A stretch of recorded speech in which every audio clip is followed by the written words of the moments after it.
shoulder, shoulder, shoulder.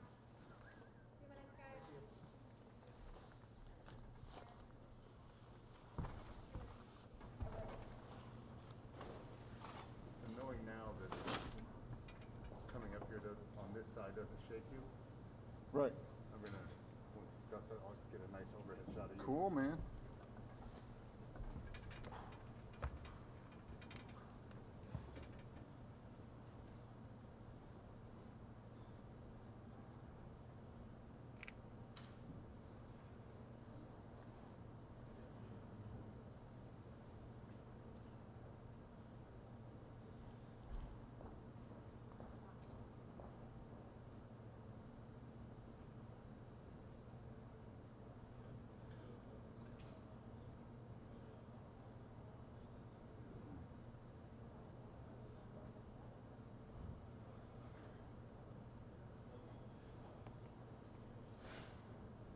They're not getting, Steve?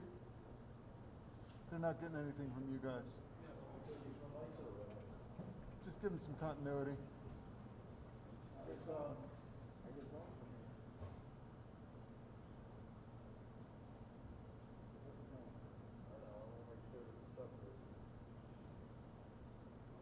I'm giving them Nash sound. Okay. Yeah. Pacifier.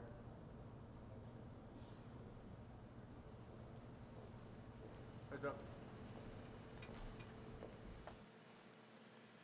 Good afternoon.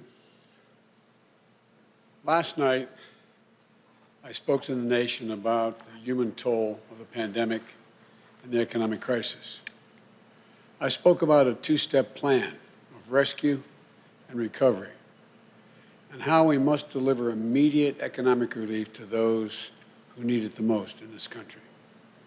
The millions of people who, through no fault of their own, are so badly hurting right now. Millions who never thought they'd ever be out of work, facing eviction or waiting hours in their cars for a meal from a food bank. I talked about how our rescue plan is a necessary bridge to our economic recovery and our ability to build back better, stronger, and more secure. And while these crises have caused real damage, I explained how it will cost more, hundreds of billions of dollars more, to undo the harm. I talked about our moral obligation to act and about the clear economic consensus that making the investments I'm calling for, that the required deficit spending, as the original plans have as well, are necessary to get us out of this deep hole we find ourselves in as a nation. I also talked about our seriousness of purpose, our clear plan with transparency and accountability, and why our call for unity is equally necessary.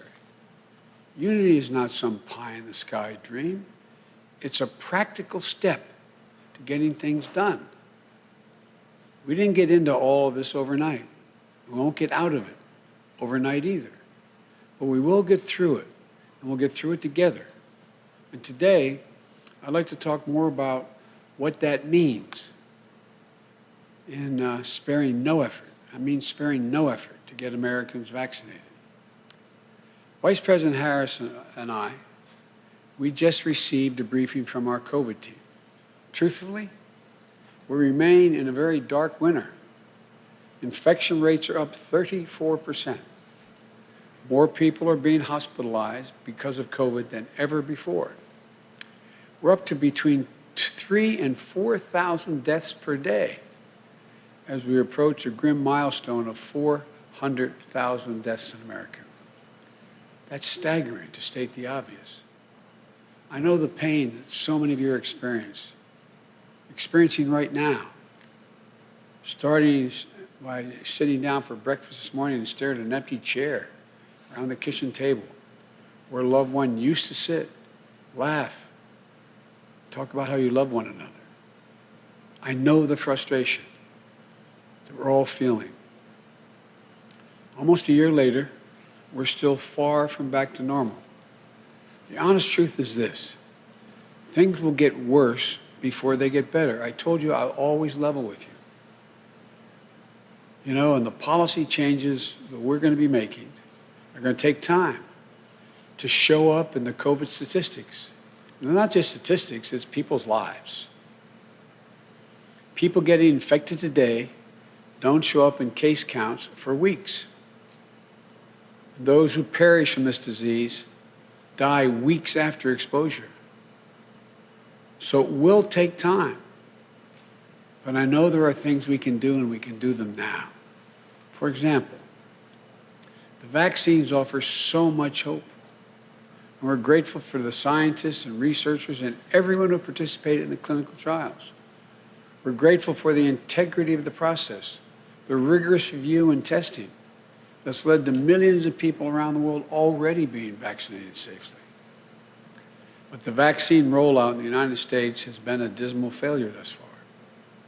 And in today's briefing, we discussed five things we'll do in an attempt to turn things around.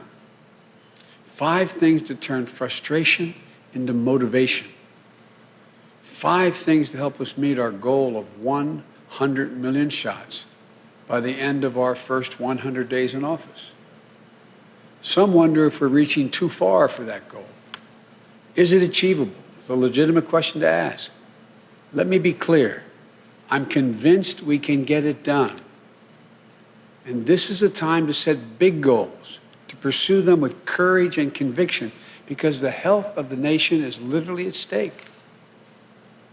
First, we will immediately work with states to open up vaccinations to more priority groups. The process of establishing priority groups is driven by science, but the problem is the implementation has been too rigid and confusing. If you were to ask most people today, they couldn't tell you who exactly is getting vaccinated. What they do know is there are tens of millions of doses of vaccine sitting unused in freezers around the country, while people who want and need the vaccine can't get it. We'll fix the problem by encouraging states to allow more people to get vaccinated beyond healthcare workers and move through those groups as quickly as they think we can. That includes anyone 65 years or older, a population that has accounted for over 80% of the deaths to date, 80% of the deaths to date. We also have to continue vaccinating frontline essential workers like educators, first responders, grocery store workers, etc. It won't mean that everyone in this group will get vaccinated immediately, as the supply is not where it needs to be. But it will mean that vaccines become available, as they become available, will reach more people who need them, will reach out and get the vaccine used. The second thing we're going to change, if we're getting more people vaccinated, then we need more vaccination sites. That's where we're going to harness the full resources of the federal government to establish thousands of community vaccination centers. On my first day in office, I'll instruct the Federal Emergency Management Agency, FEMA, to begin setting up the first of these centers. By the end of our first month in office, we will have 100 federally supported centers across the nation that will ultimately vaccinate millions of people. Think of the places that are convenient and accessible: school gymnasiums, sports stadiums, community centers. We've already had productive conversations with bipartisan groups of county officials, mayors, governors, tribal leaders, leaders of the private sector, who shared their ideas with us about this effort. And as we build them, we're going to make sure it's done equitably. We're going to make sure there are vaccination centers in communities hit hardest by the pandemic, in Black and Latino communities and rural communities as well. Within the first month of our administration, we're going to deploy mobile clinics, moving from community to community, that will partner with community health centers and local primary care doctors to offer vaccines to hard-hit and hard-to-reach communities in cities, small towns, and in rural communities. And to staff up these centers, we will mobilize thousands of clinical and non-clinical professionals. Think of the people that we deploy in natural disasters. Experts from the Federal Emergency Management Agency, from FEMA, and the Center of Disease Control, our Public Health Service Commission Corps, our military medical personnel, our first responders. Additionally, we're going to expand the pool of medical professionals, including retired healthcare workers, who can administer the vaccine and to ensure we have enough vaccinators to meet the nation's needs as we ramp this up. And as governors of both parties have asked, our administration will reimburse states 100% when their National Guard is deployed in the fight against COVID. We'll provide resources to help states cover the cost of personnel, vaccinators, administrative staff, as well as supplies like dry ice and laptops and protective equipment. The third change we're going to make is we're going to fully activate the pharmacies across the country to get the vaccination into more arms as quickly as possible. Millions of Americans now turn to their local pharmacies every day for their medicines, flu shots, and much more. We're going to immediately start a new major effort, working directly with both independent and chain pharmacies to get Americans vaccinated. This program will expand beyond access in neighborhoods across the country so that you can make an appointment and get your shot, conveniently show up at a particular time, and get it done quickly. The fourth thing we're going to do is we're going to use the full strength of the federal government to ramp up supply of the vaccines. As I said before, we'll use the Defense Production Act to work with private industry to accelerate the making of materials needed to supply and administer the vaccine, from the tubes and syringes to protective equipment.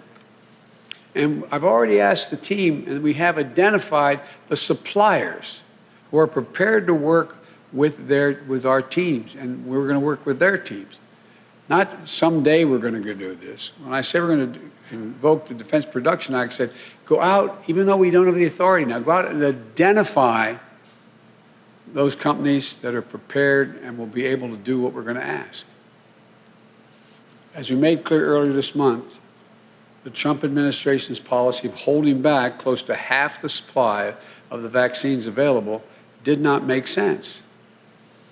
Our administration will release the vast majority of the vaccines when they are available, so more people can get vaccinated quickly while still retaining a small reserve for any unseen shortage or delays. But let me be clear. We are not changing the FDA's recommendation and its recommended dosing schedules. We believe it's critical that everyone should get 2 doses within the FDA recommended time frame. So we're not doing away with that availability. Fifth, we will always be honest and transparent about where we stand, both the good news as well as the bad. We're going to make sure state and local officials know how much supply they'll be getting and when they can expect to get it so they can plan. Right now, we're hearing that they can't plan because they don't know how much supply of vaccines they can expect at what time frame. That stops when we're in office. We're also promised to provide regular updates to you, the American people, on our progress and our goals.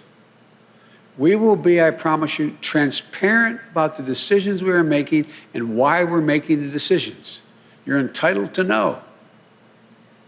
Our administration will lead with science and scientists, with the Center for Disease Control, the National Institute of Health, that will be free and totally free from political influence. A Surgeon General who's independent and speaks directly to the American people. The FDA, whose decisions are based on science and science alone, speaking directly to you. Look, while millions of Americans have already gotten the vaccine and millions more are already to get it, we also know we need to address vaccine hesitancy and build trust in many communities. We know that's the case, for example, in Black, Latino, and Native American communities. People who have not always been treated with dignity and honesty they deserve, by the federal government and the scientific community throughout our history. We also see that disinformation campaigns are already underway to further undermine trust in the vaccines. Our administration will launch a massive public education campaign to rebuild that trust. We'll help people understand what science tells us, that the vaccines help reduce the risk of COVID infections and can better safeguard our health and the health of our families and our communities. It's a critical piece to account for a tragic reality of the disproportionate impact this virus has had on Black, Latinos, and Native American people who are being infected about 4 times the rate of white Americans and dying at nearly 3 times the rate of white Americans. This is unacceptable. It's unconscionable. Equity is central to our COVID response. And the Vice President and I commit to making sure communities of color and rural neighborhoods, those living with disabilities and seniors, are not left behind in our vaccination plans. Look, our plan is as clear as it is bold. Get more people vaccinated for free. Create more places for them to get vaccinated. Mobilize more medical teams to get the shots in people's arms. Increase supply and get it out the door as soon as possible. This will be one of the most challenging operational efforts ever undertaken by our country. But you have my word that we will manage the hell out of this operation. But as I said last night, we need funding from Congress to make this happen. And I'm optimistic. I'm convinced the American people are ready to spare no effort and no expense to get this done. All these steps will take some time. It may take many months to get where we need to be. There will be stumbles. And yes, I know so much has already been asked of you. And when we're sworn in next week, we're going to ask you to keep the faith and keep following what we know works. One of our 100-day challenges is to mask up everyone. The day we're inaugurated, I'm going to ask you to mask up for the next 100 days. This is not a political issue. And I will issue an executive order to require masks where I have the authority to do that. For federal workers, and federal property, on interstate travel, like trains and planes. We'll also be working with mayors and governors in red states and blue states and ask them to require masking up in their cities and their states. Look, I hope we now know this is not a political issue. This is about saving lives. I know it's become a partisan issue, but what a stupid, stupid thing for it to happen. This is a patriotic act. We're asking you. We're in a war with this virus. And experts saying have shown that wearing a mask from now until April will save as many as 50,000 lives. Quite frankly, it was shocking to see members of the Congress, while the Capitol was under siege by a deadly mob of thugs, refused to wear a mask while they were in secure locations. I'm so proud of my congresswoman right here in the state of Delaware, Lisa Brunt Rochester, trying to hand out masks while people are lying on the floor, huddled up, and a Republican colleagues refusing to put them on. What the hell's the matter with them? It's time to grow up. The result? At least 4 members of Congress to date, including a cancer survivor, now have COVID-19 who are in those rooms. For God's sake, wear a mask, if not for yourself, for your loved ones, for your country. These are real matters of life and death. We need you to stick with hand washing, social distancing, and avoid indoor gatherings with people outside your own household. We'll be a partner to the states and cities, so where things are working, we'll help do more of the good work And when things can improve, we'll bring more resources to bear to get folks tested and vaccinated. I promise you, we're going to work closely with nonprofits and with the private sector, who we know all want to partner with us in this effort. The more people we vaccinate, and the faster we do it, the sooner we can put this pandemic behind us. And the sooner we can build our economy back better and get back to our lives and to our loved ones. As we're seeing during this pandemic, we can't solve our problems as a divided nation.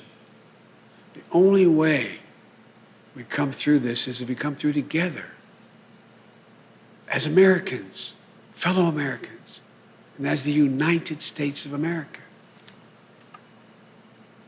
Vice President-elect Harris and I ran on that vision. And starting at noon on Wednesday, that's exactly how we're going to govern and ask for your help. God bless you all and keep you safe, and may God protect our troops. Thank you.